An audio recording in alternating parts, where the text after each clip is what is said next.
Hey, welcome to CHK. My name is Sze-yiu, and I'm an assistant professor at the Department of Information Engineering. At the IE department, I primarily do research on information security, which I found to be quite similar to the defense against the dark arts. Hopefully, you guys are not too young to know Harry Potter. And just like the dark arts in the Harry Potter series, attacks that we consider for cybersecurity are many, varied, ever-changing, and internal.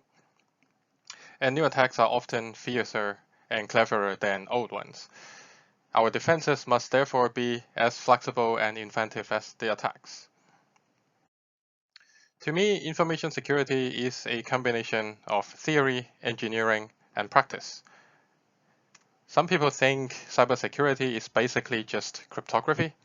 Well, modern cryptography gives us tools that we can use to achieve security guarantees. For example, digital signature schemes that are based on number theory. But security is more than just math. In theory, theory and practice are the same. In practice, they are not. And as it turns out, pretty much everything else also contributes to security. For example, in the design of systems and protocols, maybe they use crypto algorithms, but was the usage correct? Did we make any wrong assumptions? One example of this was the LinkedIn password leak. Even though they hashed the passwords to avoid storing the passwords directly, because they did not use an extra parameter called sort with their hash algorithm, the password hashes are now susceptible to a dictionary attack. And this is a very good example of just because you use crypto doesn't mean that you are safe. Similarly, my colleagues and I broke the Amazon Music and Audible apps a while back in one of our research projects. By looking at the native libraries used by these Android apps, we managed to trace memory addresses and extract the secret keys they used to encrypt their audio contents. With that, we can then decrypt all the songs and podcasts that can be downloaded by these Android apps. Another classic example in this area is the so-called code boot attack, where researchers try to freeze memory modules using liquid nitrogen to slow down the memory cell decay.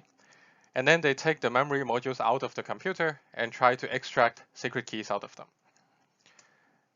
Again, just because you use crypto doesn't mean that you're safe. Another critical aspect of security is software engineering.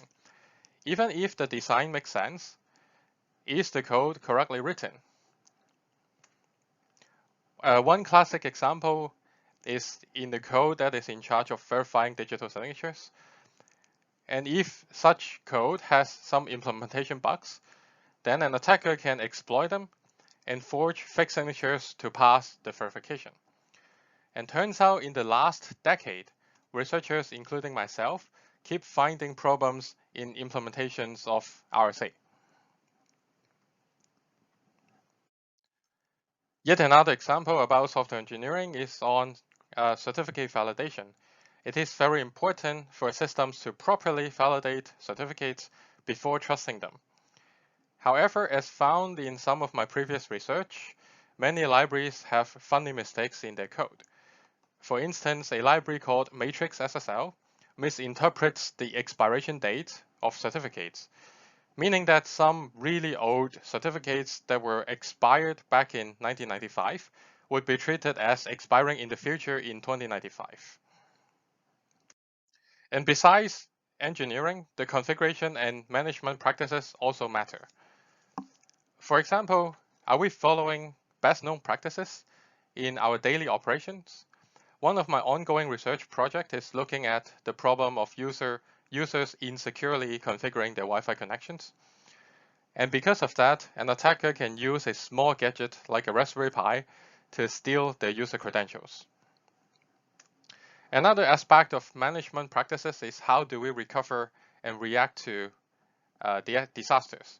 For example, after the OpenSSL heartbleed bug, many companies rushed to revoke old certificates and get new ones issued, as the private keys might have been leaked by the bug. And not only that, sometimes even behavioral sciences can also contribute to security. From the perspective of human-computer interaction, how do we design better interfaces to help users avoid mistakes and communicate with users critical information regarding security? So I assume all of you have used a browser before, and have you noticed that there's a little padlock icon there telling you whether the connection is secure or not?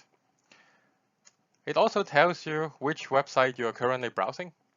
But because of Unicode characters, attackers can use other languages, for example, Cyrillic characters that look a lot like English alphabets for a phishing attack. For example, the fake apple.com is made of Cyrillic characters, and they are actually not the real apple.com, right? And attackers can then use this to pull off a very difficult to detect kind of phishing attack. So hopefully by now I have convinced you that cyber attacks are, in Professor Snape's words, many, varied, ever-changing, and eternal.